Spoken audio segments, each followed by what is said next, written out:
Estamos con José Rasti, es profesor titular de Psicología en la Universidad de Oviedo y es coautor también, junto a Marino Pérez Álvarez, de Nadie nace en un cuerpo equivocado, que acaba de llegar a las librerías, ¿no?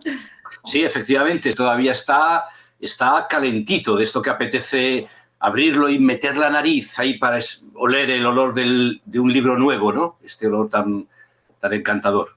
Queríamos empezar preguntándote por la dedicatoria, porque la haces precisamente a los universitarios y les mandáis ahí un mensaje. Sí, la dedicatoria tiene también ya su miga, ¿eh? Y está pensada, ¿no? Porque hay, digamos, ciertas tendencias en la universidad actual para que no se moleste de ninguna manera a los alumnos y no se les diga nada que les pueda llegar a molestar o a cuestionarse las propias ideas con las que llegan.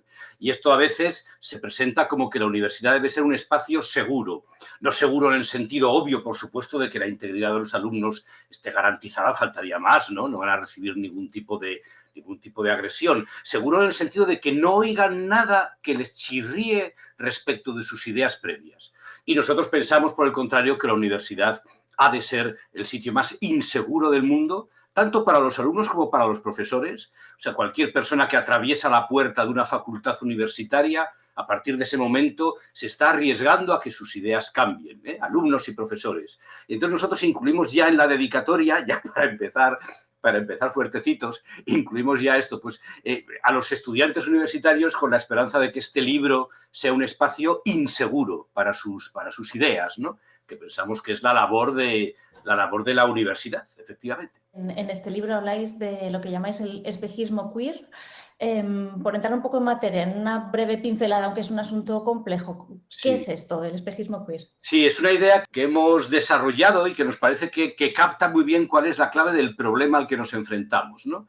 En los espejismos, los fenómenos se ven nítidamente y digamos, su imagen no es errónea. El problema es que está al revés. Es que está boca abajo, ¿no? En los espejismos que a veces vemos en la carretera, cuando estamos, en un día de verano estamos conduciendo y vemos las imágenes de los coches que van por delante como invertidas al fondo de la línea de la carretera, ¿no? Y efectivamente la teoría queer, entendemos, peca no tanto de que lo que dibuja esté erróneamente dibujado, como cuanto que invierte la lógica de las cosas y las presenta claramente al revés de lo que verdaderamente son. Es decir, ya el feminismo desde los años 80 había entendido que el género, es decir, los estereotipos sexuales, era una construcción política que las personas interiorizábamos. Pues debido a la educación, debido a la socialización, hay una construcción política, cultural, social, acerca de qué es ser varón y qué es ser mujer, y los niños, educados en esas sociedades, ¿verdad?, interiorizan esa forma de ser. En este sentido, el género iba de fuera adentro, iba de la sociedad hacia el individuo, ¿sí? Y por el contrario, la teoría queer lo que ahora está defendiendo es la flecha inversa, el género como una especie de esencia ya de entrada. Ellos dicen la palabra identidad, que es una palabra con una tradición filosófica importantísima que queda completamente banalizada en la expresión identidad de género. Ellos utilizan la palabra identidad para dar la sensación de que es algo interior al individuo que lo manifiesta públicamente, que brota hacia la sociedad. Con lo cual, en vez de ir de fuera hacia adentro, va de dentro hacia afuera. Claro, esto no es trivial, porque si va de fuera hacia adentro, podemos hacer una crítica política de lo que es el género, los estereotipos sexuales, de que las mujeres deban quedarse en su casa sin trabajar o los varones salgan a trabajar, que las mujeres deban ser sumisas, obedientes, etcétera, mientras que por el contrario los varones carguen con el peso de llevar la iniciativa en estas cuestiones. Pero por el contrario, si el género brota del interior, de una esencia que mágicamente está en tu interior desde que eres niño, si el género brota de tu interior hacia el exterior, ya no cabe crítica política, ¿no? Y en este sentido, la teoría queer, este espejismo, esta inversión de cómo son las cosas, ¿verdad?, pues resulta no solamente ser errónea, sino también ser una terrible fuente de desactivación política y de conformismo. Este es un asunto quizá espinoso. Hay un apartado en el libro que decís, ¿por qué nos hemos metido en esto? Pues te hago esa misma pregunta. ¿Por qué? ¿Por qué habéis abordado esta cuestión? Sí, sí, efectivamente. Nosotros, tanto Marino como yo, somos profesores universitarios y explicamos asignaturas, pues Marino de intervención psicológica y psicoterapia y yo de psicología de la personalidad, ¿no? Bueno, nuestras asignaturas son básicamente teóricas y conceptuales y vivíamos pues muy felices en nuestra condición de profesores, explicando nuestros aspectos filosóficos y no sé qué, y debatiendo entre nosotros todos acalorados, ¿no? Pero de pronto estas cuestiones filosóficas, digamos, conceptuales, comienzan a tener repercusiones sociales inesperadas. Y de pronto, por poner un ejemplo extremo, de pronto en las redes sociales empiezan a aparecer chicas de 16 años luciendo orgullosas las cicatrices de sus dobles mastectomías al haberse quitado el pecho, ¿no? Afirmando que ahora por fin ellas son ellas, o ellas son ellos, y ellos son la persona que verdaderamente eran, ¿no? Y justamente, pues yo llevo, bueno, Marino igual, pues 30 años hablando en clase, criticando estos mitos del auténtico yo, de la esencia interior, etcétera, criticándolos por ser una construcción del individualismo neoliberal, una construcción, ¿verdad?, del irracionalismo, del sentimentalismo, de todas estas características del infantilismo de la sociedad en donde vivimos. Así que de pronto nos encontramos que nuestra docencia, básicamente teórica, empieza a tener algo que decir ante un problema social real, personas reales sufriendo y tomando malas decisiones, ¿verdad? Políticamente, médicamente, psicológicamente, decisiones muy discutibles acerca de cómo gestionar su sufrimiento, ¿no? Así que decidimos que había que salir a la plaza pública. No creas que nos hace especial ilusión, ni nada por el estilo, pero es que se nos caería la cara de vergüenza si no lo hacemos, ¿eh? La academia está silenciada, está siendo callada, todo el mundo se pone de perfil, nadie se quiere meter en líos, ¿no? En este ejemplo que mencionas, hablas de decisiones, bueno, discutibles, pero esas chicas quizá, o otros ejemplos, son personas que estarían sufriendo y quizá con esa decisión son felices. Claro, claro, efectivamente. O sea, nosotros respetamos absolutamente a esas personas, las cuales están sufriendo de una forma indiscutible. En ningún momento, ¿verdad? En ningún momento, de ninguna manera, estamos dudando de la realidad del sufrimiento de estas personas. Estamos pidiendo que se nos permita discutir sobre fundamentos sólidamente asentados en la psicología, ¿verdad?, acerca de cuál sería la mejor forma de tratar ese sufrimiento. ¿Cuál sería la mejor forma? No la mejor forma a corto plazo, no la mejor forma que sale de los eslóganes de los centros comerciales o de las cadenas de televisión, no la mejor forma que se está difundiendo en las redes sociales por personas que de forma seductora dicen que esa es la solución a todos los problemas, ¿no? Y pedimos que se nos permita debatir. Desde luego no nos negamos en absoluto a que haya casos en donde la solución quirúrgica, por ejemplo, se lleve a cabo, pero pedimos un estudio atento de cada caso, un estudio que aplique los conocimientos de la psicología y de la intervención a cada caso particular, de forma meticulosa y paciente y prudente, ¿no? Sabemos, porque todos los estudios lo dicen, que entre el 85% y el 90% de los adolescentes que se sienten que están en un cuerpo que no es el suyo, dejan de sentir esto y resuelven su disforia meramente dejando que el crecimiento avance y meramente dejando que la adolescencia, que es una etapa verdaderamente tormentosa y verdaderamente, bueno, problemática, mucho más todavía en la edad actual, con una etapa terriblemente presionada por las redes sociales y demás, pues acompañando a estos adolescentes, entendiendo el sufrimiento que tienen, brindándoles toda la ayuda profesional que podamos brindarles, entre el 85 y el 90% dejarán de sufrir esta disforia de género. Por el contrario, si a partir de los 14 años comienzan a tomar bloqueadores puberales que impiden que se desarrollen los caracteres sexuales secundarios o empiezan ya a tomar hormonación cruzada o ya es incluso decir si ya se meten en cuestiones quirúrgicas, ¿no? Pues ya han tomado un compromiso vital irreversible, prematuro, quizá no prudente, ¿no? Que debería haber esperado a ver qué pasa tras una temporada de seguimiento, ¿no? La cuestión es que desde la teoría queer y desde cierto transactivismo se busca que ya prácticamente desde el primer día que un adolescente expresa su malestar con su cuerpo, ya se le ponga en medicación. ¿Qué consejo darías entonces a unos padres que se encuentran con esta situación? Un hijo que les dice que no se siente niño, no se siente niña, que quiere Sí. cambiar y entiendo que tú aconsejarías esperar. Sí, no, yo aconsejaría, bueno, lo que clásicamente en psicoterapia se ha llamado espera atenta. Esperar no es meramente dejar pasar el tiempo, ¿verdad? Esperar es ser prudentes, es llevar a cabo un proceso de evaluación, de hablar con la persona, de proponerle el abanico de soluciones que hay, de no aceptar acríticamente todo lo que esa persona nos diga. Esa persona nos habla repitiendo, como todos hacemos, como hago yo, como haces tú, como hacemos el 100% de las personas, repitiendo lo que hemos aprendido a decir.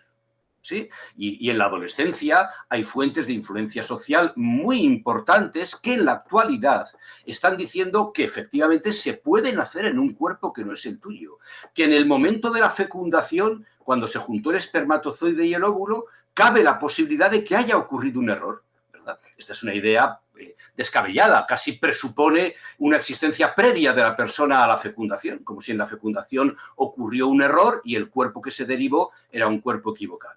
Pues bien, el psicólogo, el médico, la persona que interactúa pues, con este joven que sufre, debe efectivamente escuchar lo que dice, pero no debe limitarse a sentir con la cabeza. Los profesionales no estudian 6 años u 8 años para limitarse a decir que sí a lo que le está contando la persona, a la explicación de su sufrimiento que le está contando la persona que sufre y que repite pues, lo que ha visto en los medios de comunicación y demás.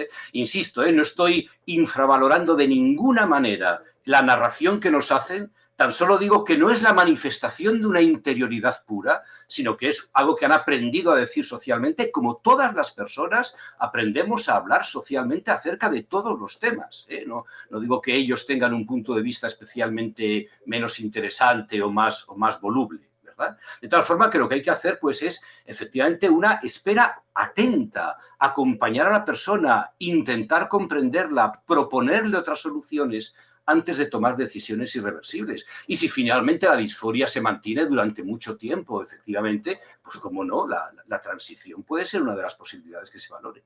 Y mencionas justo Twitter, ¿qué le dirías a aquellos en los que en esa red social te llaman transfobo? Porque Sí. hay repetidas veces te lo llaman, ¿no? Sí, claro que sí, por supuesto que me lo llaman. Sí, el recurso siempre a la acusación de odios se utiliza cuando no puedes rebatir los argumentos que te están presentando.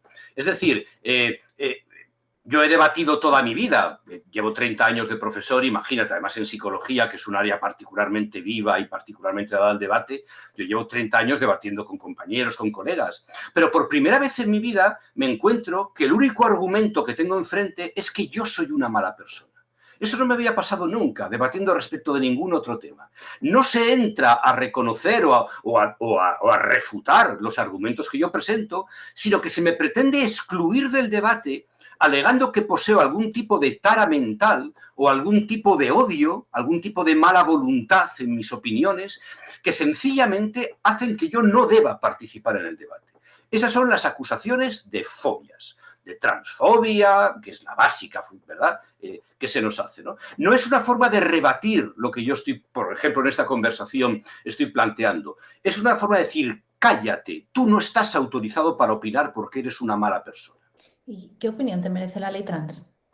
Pues la ley trans, en principio, me parece una ley equivocada. Sí, es una ley que está en este momento sometida a debate, que ya hemos visto que el PSOE la ha apoyado o no ha apoyado en función casi de intercambios políticos cortoplacistas, ¿verdad?, con el grupo de Podemos, que era el que la defendía, ¿no? No somos juristas tampoco, ni Marino ni yo, los dos tenemos la carrera de psicología y de filosofía y más allá, digamos, de la letra concreta de que en tal artículo, en el artículo 25 punto tal, comete este error, más allá de esa letra concreta, lo que estamos haciendo es una crítica general a la ideología que hay detrás, ¿verdad? A la ideología que hay detrás. Desde luego hay un problema, desde luego hay que intentar solucionarlo. Hay personas que realmente están sufriendo cada vez más en incrementos a lo mejor de un 3.000%, 4.000%. De pronto, si antes teníamos una unidad, por ejemplo, una unidad de género en un hospital tenía 3, 4 casos anuales, ahora tiene 300 o 400 casos anuales. Hay gente sufriendo y hay que ayudarla, y la mejor forma de ayudarla es conceptualizar bien lo que les está pasando.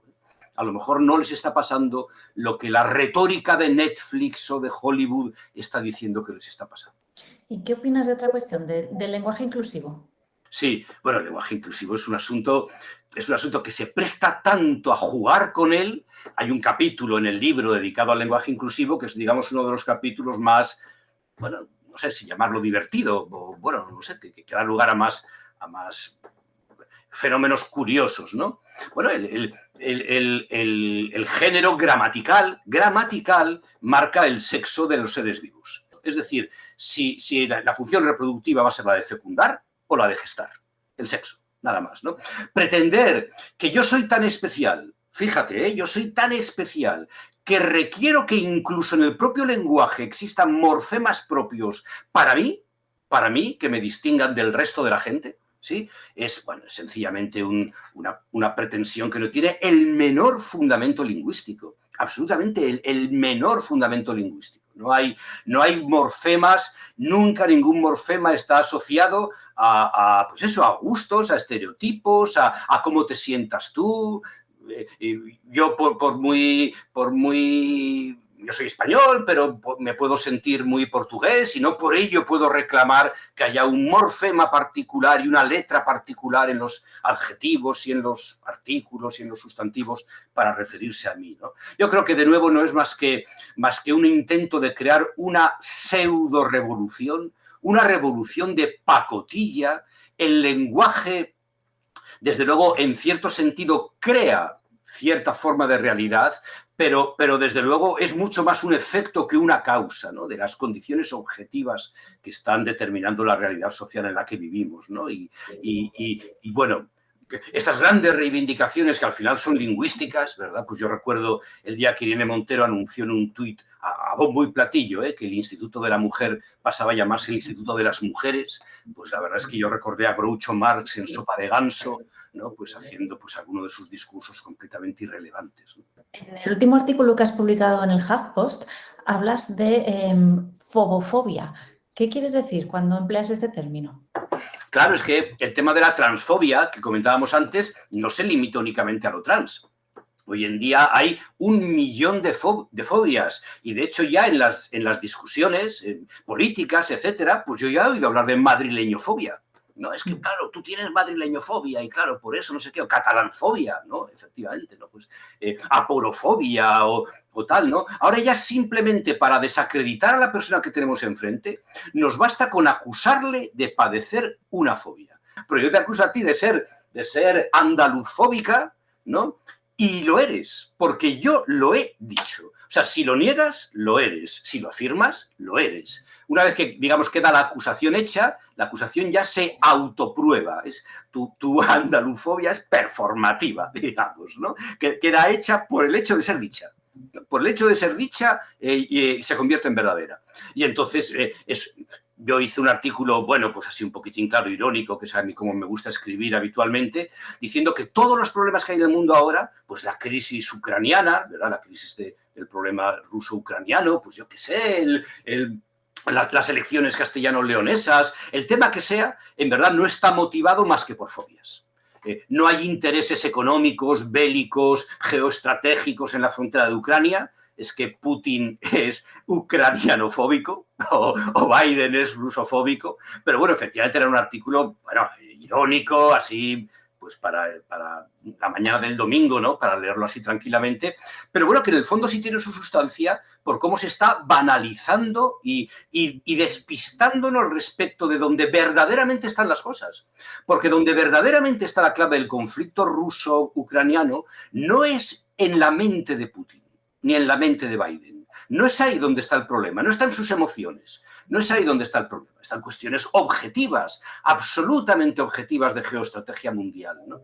Y en este tema que nos ocupa respecto del libro, respecto de la transfobia, lo que verdaderamente está ocurriendo tiene raíces objetivas y son problemas reales que como sociedad estamos afrontando y que reducirlos a que tú eres una buena persona que amas y yo soy una mala persona que odio es simplemente despistarse dónde está la clave. Decís que el sexo es binario, que no es un continuo, pero ¿ahí dónde quedan, por ejemplo, las personas intersexuales? Claro, efectivamente, esa es una pregunta muy, muy interesante. Efectivamente, el sexo que tiene que ver con la reproducción y la reproducción en la especie humana y en la práctica totalidad del árbol evolutivo está basada en el binarismo de fecundar y gestar. No hay elementos intermedios entre fecundar y gestar. Nadie hace algo intermedio, que medio es fecundación y medio es gestación. Pero entonces tú me preguntas con razón, ¿verdad? Y dices, bueno, pues entonces, ¿qué pasa con las personas intersexuales? ¿No? Y es que efectivamente no hay sistema, digo, del cuerpo humano que no venga con su pequeño porcentaje de variación biológica. Y efectivamente, pues más o menos 2 de cada 10.000 personas nacen con genitales que no se ajustarían, ¿verdad?, a esta cuestión. Pero eso no borra la lógica del aparato reproductor. Es decir, a partir de Darwin sabemos que lo que define los fenómenos biológicos es su función evolutiva y la adaptación que supone al medio. Las personas intersexuales, hay más de 40 variedades, ¿verdad?, de variantes en el desarrollo sexual que se suelen agrupar como intersexuales, no están entre los sexos. A pesar de que se llamen inter, no están entre los sexos. Es decir, el síndrome de Turner, el síndrome de Klinefelter, otros muchos, no los podemos ordenar en un continuo en donde en un extremo estuviera una mujer y en el otro extremo estuviera un varón, de tal forma que una mujer con síndrome de Turner pues es un 92% mujer y un 8% varón, y luego hay otro problema en donde alguien es un 45% mujer y un 55% varón. No es verdad. Una mujer con síndrome de Turner es tan mujer como cualquier otra mujer. Es mujer al 100%, a pesar de tener una condición intersexual. Y un varón con síndrome de Klinefelter es tan varón como cualquier otro varón. El sexo no es un continuo, no es un espectro. Estas pequeñas variantes en el desarrollo intersexual son variaciones de mujeres y variaciones de varones, pero que no forman un continuo. ¿Qué sentido evolutivo tendría un continuo sexual para una reproducción que es binaria, que está basada en la fecundación y en la gestación, ¿no? Y ¿ocurre esto también en los animales? Hay gatos que sean un 18% machos y un 82% hembras, ¿verdad?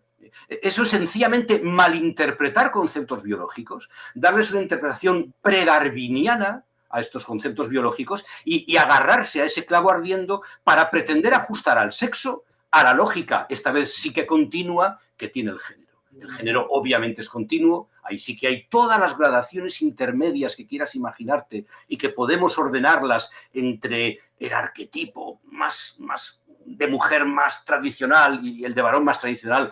Todo lo que queramos poner en medio vamos a encontrar ejemplos, pero no es en absoluta esa la lógica que sigue el sexo, que sigue la función reproductiva humana.